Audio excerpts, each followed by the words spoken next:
Olen hetkel Telias erakliendi turundusjuht ja tegelen selliste valdkondadega nagu televisioon, kodu, internet, lisaks finantseerimisteenus ning vean Telia1 kampaaniaid.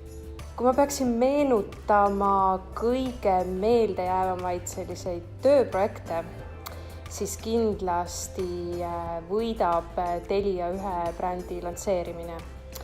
Aga lisaks sellele ma arvan, et 4 aasta jooksul mulle on jäänud meelde külade kampaania, millega tutvustasime üle õhu TV ja internetiteenust, pitsafilm, mille kaudu sai koos filmiga pitsasid koju tellida ja mis läks väga edukalt, ning Vabalevi kampaania eelmisest suvest, et 2 nendest olid ka viimasel 2 aastal turundusteo finaalis ning nendega meenuvad ainult väga positiivsed emotsioonid.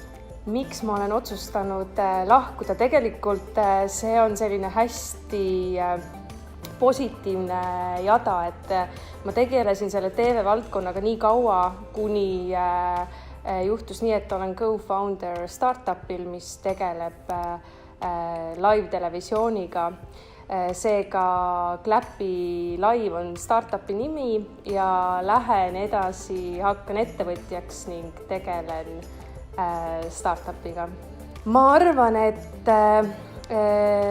see erakliendi turundus ja valdkond on hetkel väga eriline turunduskoht, kus kampaaniaid edasi teha, sest TV-valdkond on nii palju muutuv lähiaastatel. Sina turundusjuhina saad olla osa TV tuumiktiimist ning väga lähedalt näha, kuidas see valdkond muutub, tarbijaharjumused muutuvad ning kuidas seda kõike klientidele tutvustada. Lisaks sellele vead sa Teliale väga olulist projekti Tuleviku internet. Nimelt Telia investeerib lähiaastatel kodu interneti võrgu loomisesse, mis on parem kui kõik muud kodu internetid enne teda ja sa saad seda suurt projekti turunduse poolelt juhtida.